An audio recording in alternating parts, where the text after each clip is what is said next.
মধ্যপ্রাচ্যের সংঘাতকে ঘিরে এবার সরাসরি ন্যাটোর বিরুদ্ধেই অভিযোগ তুলল ইরান। এতদিন যুক্তরাষ্ট্র ও ইসরায়েলের বিরুদ্ধে কঠোর অবস্থান নেওয়া তেহরান এবার অভিযোগ তুলেছে এই যুদ্ধে নিরপেক্ষ থাকার দাবি করলেও বাস্তবে যুক্তরাষ্ট্র ইসরায়েলের পক্ষেই দাঁড়িয়েছে ন্যাটো ও ইউরোপের কয়েকটি দেশ। এবার কি তবে ন্যাটো ও ইউরোপের বিরুদ্ধে অ্যাকশনে যাবে ইরান?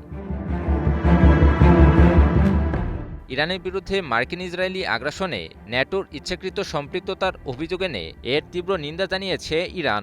দেশটির পররাষ্ট্র মন্ত্রণালয়ের মুখপাত্র ইসমাইল বাঘাই অভিযোগ করেছেন, তেহরানের বিরুদ্ধে পরিচালিত হামলায় ইউরোপীয় দেশগুলো শুধু রাজনৈতিক সমর্থনই দেয়নি, বরং সামরিকভাবেও সহযোগিতা করেছে। সামাজিক যোগাযোগ মাধ্যম এক্সে দেওয়া এক বার্তায় বাঘাই বলেন, ইরানের বিরুদ্ধে মার্কিন ইসরায়েলি আগ্রাসনে ইউরোপের ইচ্ছাকৃত সম্পৃক্ততার বিষয়ে ন্যাটো মহাসচিব মার্ক রুটের বারবার স্বীকারোক্তি প্রমাণ করে এই যুদ্ধে তারা কখনোই নিরপেক্ষ ছিল না। তিনি আরও বলেন, যারা এই আগ্রাসন সম্ভব করে তুলতে নিজেদের ভূখণ্ড, সামরিক ঘাঁটি এবং অবকাঠামো ব্যবহারের সুযোগ দিয়েছে, তারা এই বিনা উস্কানির হামলা এবং এর ভয়াবহ পরিণতির দায় কোনোভাবেই এড়াতে পারে না। কাতার ভিত্তিক সংবাদ মাধ্যম আল জাজিরা এক প্রতিবেদনে তুলে ধরে এই খবর। মূলত ন্যাটো মহাসচিব মার্ক রুটের সাম্প্রতিক বক্তব্যকে কেন্দ্র করেই ইরানের এমন কড়া প্রতিক্রিয়া। বুধবার তিনি ইরানের উপর যুক্তরাষ্ট্রের সর্বশেষ হামলাকে অতীব জরুরি বলে মন্তব্য করেন। এছাড়াও যুক্তরাষ্ট্রের সাথে মিলে ইরানের বিরুদ্ধে নতুন করে যুদ্ধে জড়ানোর পরিকল্পনা সামনে আসার পরই ন্যাটোর ভূমিকা নিয়ে সরব হয়ে ওঠে তেহরান।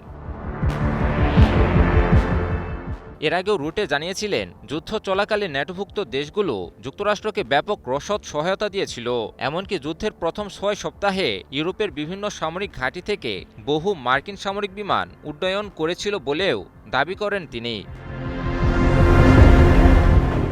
ইরানের দাবি, এসব বক্তব্য স্পষ্ট করে যে ন্যাটো ও ইউরোপীয় দেশগুলো সংঘাতে কেবল পর্যবেক্ষকের ভূমিকায় ছিল না, বরং তারা সরাসরি যুক্তরাষ্ট্রের সামরিক অভিযানে সহায়তা করেছে।